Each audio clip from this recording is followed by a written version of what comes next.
Auntie Phyllis, well, that was Diz's mum. She'd been widowed now about, 3 to 4 years. And she wanted one of her bedrooms decorated, and Diz and I volunteered. We used to help her around the house and garden as she was on her own. What help we were defies belief. We spent ages preparing the room, then painting the skirting and ceiling. Instead of wallpaper, we used newspaper and interesting magazine articles. Yeah, we really sifted through all the papers, sifted through magazines, anything interesting. You imagine now that room, it would be like a capsule in time, wouldn't it? We were very proud of the finished result, and I was glad Auntie allowed us free rein. I mean, my mum and dad, of course, would never allow that in our home, but Auntie Phyllis really didn't mind, and that kept Diz and I quiet for quite a few months, I would imagine. I remember painting the ceiling and the skirting board. It was real fun, but especially choosing the magazines and all the newsy bits that we put round the room. It was a Victorian house, semi-detached, 4-bedroom, large rooms, high ceilings. It wasn't a modern small bedroom. It was quite substantial. On the 13th of June, a boy we'd met called Jason took a razor to both mine and Dizzy's hair in that room and gave us a mod crop. Dizzy had quite long hair. Mine was about shoulder length by this time, and he said we had a light bulb hanging down, and he said, would you like your hair cropped? And I said, oh, okay. And that's what he did. He just got this razor blade and cropped it. This was about 1/4 inch all over. My beautiful hair fell to the ground, but I didn't mind a bit. When I arrived home, Mum just looked crestfallen and said, oh dear. The deed was done, so she reasoned, why go on about it? We loved it though. And we got a puff from the chemist which sprayed your hair silver, and hey presto, we were transformed. A couple of mods with silver hair. Well, I've got the look now, haven't I? Diz and I made a modern shift dress each. Mine was pink and hers was blue. And we also made ourselves Bermuda shorts. I can't take any credit for this, decorating, cutting hair, making clothes. I think if it would have left to me, I would have just been, quite happy at home playing the piano. But Diz was very, inventive? Go ahead? Yeah, she was very different to me. But I just went along with it, and it was quite exciting.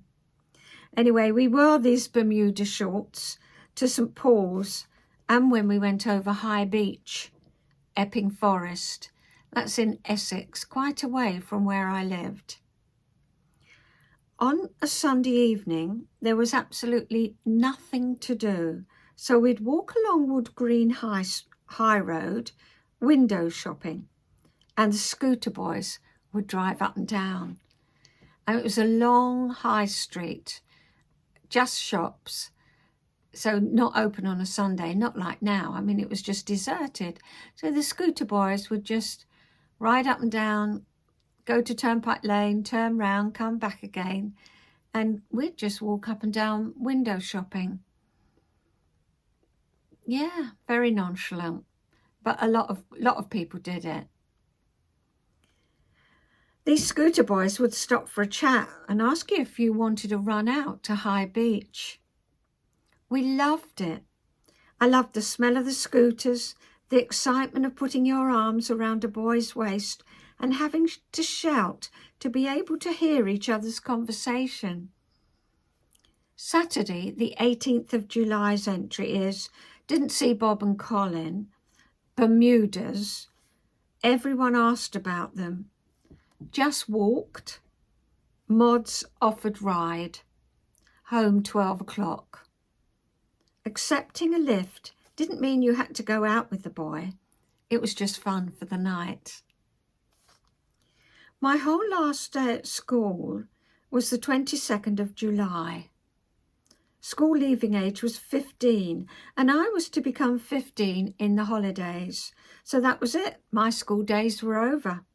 I remember catching the 29 bus that week, staring out of the window and thinking to myself, I never have to go back there again. What a relief.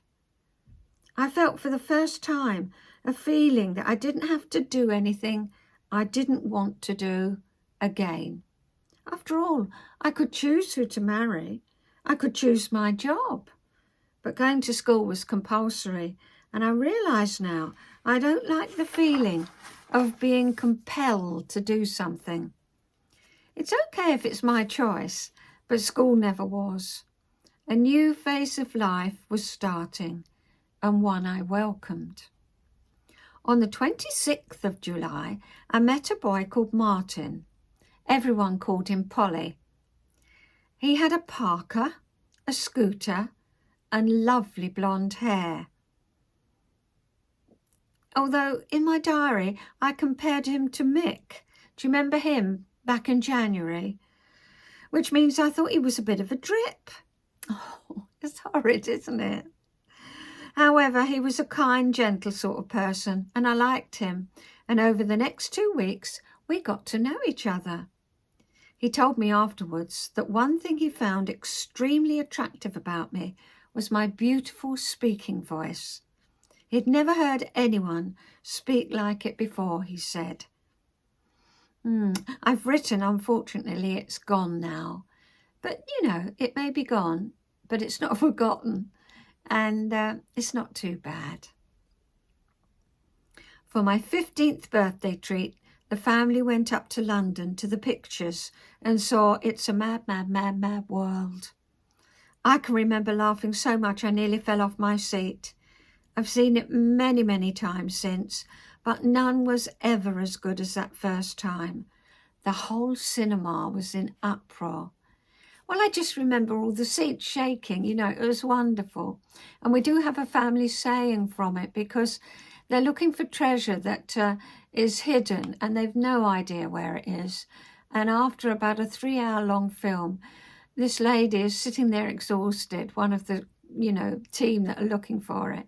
And she sees these trees, these palm trees. 2 are slightly fallen over and they're like that.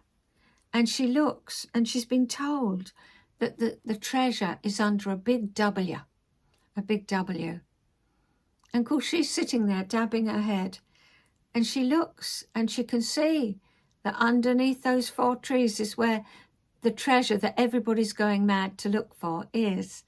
It's under the big W. And so that's one of our family sayings if we're ever looking for something and we can't find it. And I've figured it several different ways. That's another one. There's lots of sayings from that film. It was a momentous film that I will never forget. And if you ever have a chance to watch it, please do. Maybe it's dated. This is 1964, but I don't think so. The laughs in it are so funny. Well, we'll leave it there for this week.